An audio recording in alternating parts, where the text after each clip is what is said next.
Hi. Okay. This is not a video reflection, actually. It's more of it's a project log. Let me go get some of the other stuff. Ouch. I actually thought I filmed this, but then I found that I haven't filmed it. So here we are. Now, this is a project log for an item for lacrosse players, especially for face-off players such as myself. Now, in face-offs or in DX, we use heads that are more malleable, as in they are easier to bend, they are more flexible, they can make figure eights around the ball, and this is because this type of flexible plastic helps us to get the ball in the throat and secure it there. Because once you bend your head like this, it becomes difficult for the ball to drop out. Now, that's all good and dandy, but one of the side effects that happen is the plastic warping. Like this. This is my own face-off head and face-off stick. I use the Weapon X 2.0 with String King's Metal 3 Pro, 195 grams. I prefer my sticks heavy. Now, as you can see, there are a couple of problems here. Firstly, it's ugly. Secondly, one could imagine that when you were trying to pass, normally your ball would just come out straight, right? But if your head is so warped like this, or even worse, like this, then maybe your passing trajectory would be off by quite a bit, and that's, I don't think I have to mention why that would be a problem in a game that consists half of passes. Now, and that's problem one. Problem two is there's this annoying little rule in lacrosse where when you score, or not even when you score, when the opposing team's director requests it, they can check your stick.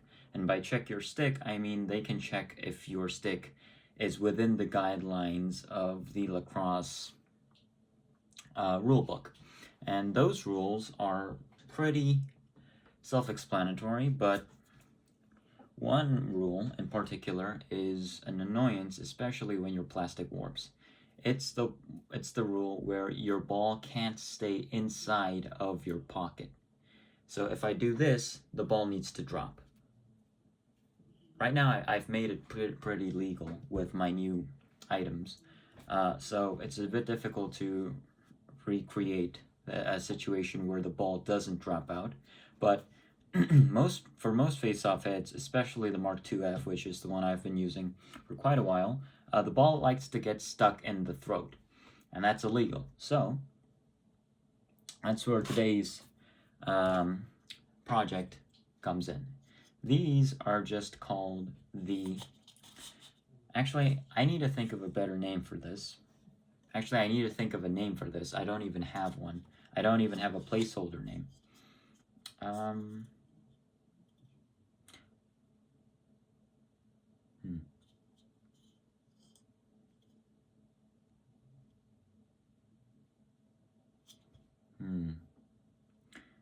trying to think. Okay.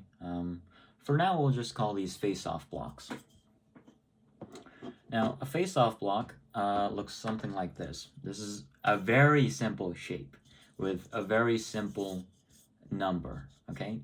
If you know how to use Tinkercad, and I know Tinkercad, not Fusion, Tinkercad, you can make this. It's that easy. So I hope more people, more face-off players, make this and don't buy hockey pucks or softballs, because those are either too not wide enough or too wide. I'll get to why that matters in a bit, but here we go. Now these face-off blocks have this simple shape.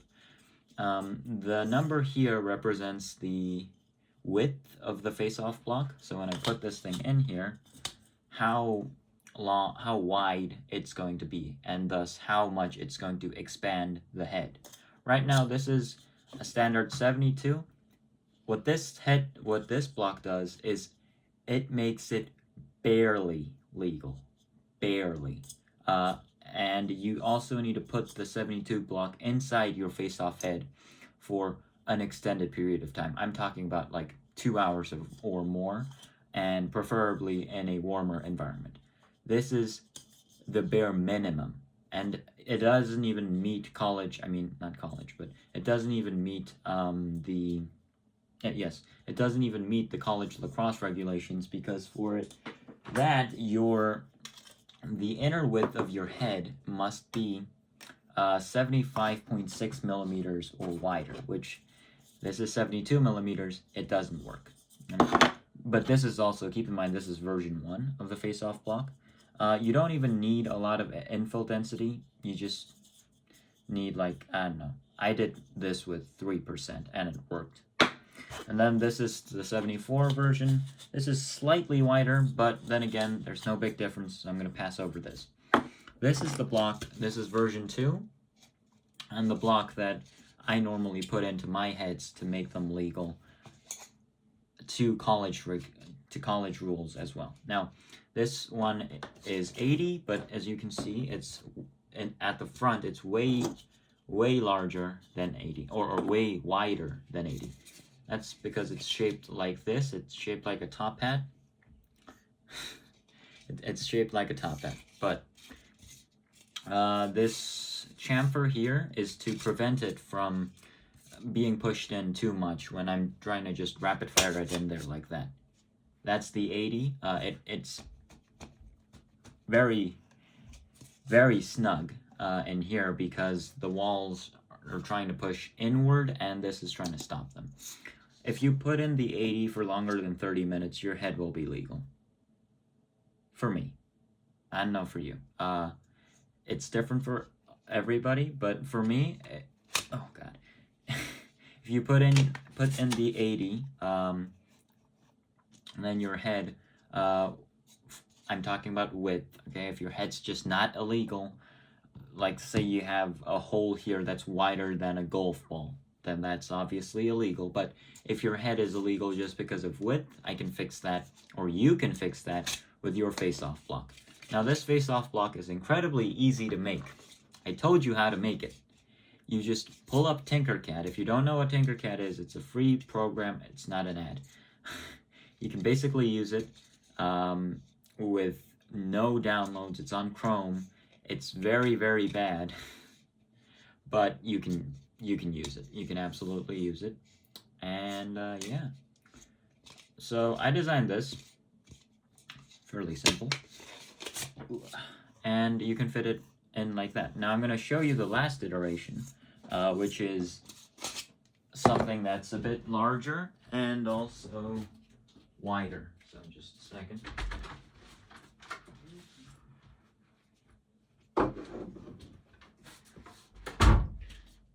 Okay, so this one is the final iteration. It's called the 91X, and I made this specifically for game situations. This thing is not supposed to be in your head all the time. The reason is, this is almost as big, or I should say almost as wide or slightly wider than a softball.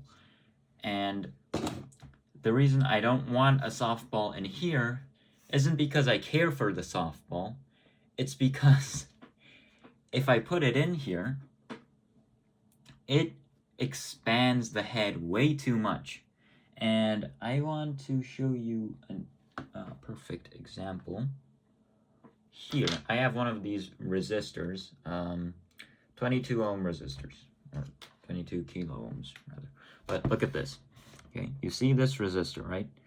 I'm just going to break this, but look what happens. If I bend it once and then back again, nothing happens, right? It's there, it's warped. If I bend it back again, it's still fine. But if I keep on bending it,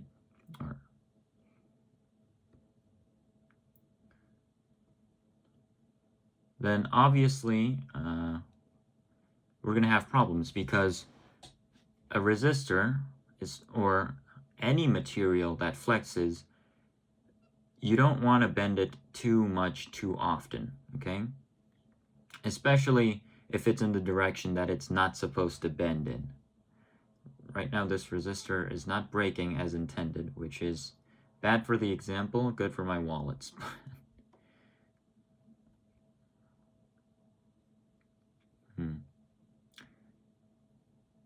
Why is it not, what did they make this thing out of?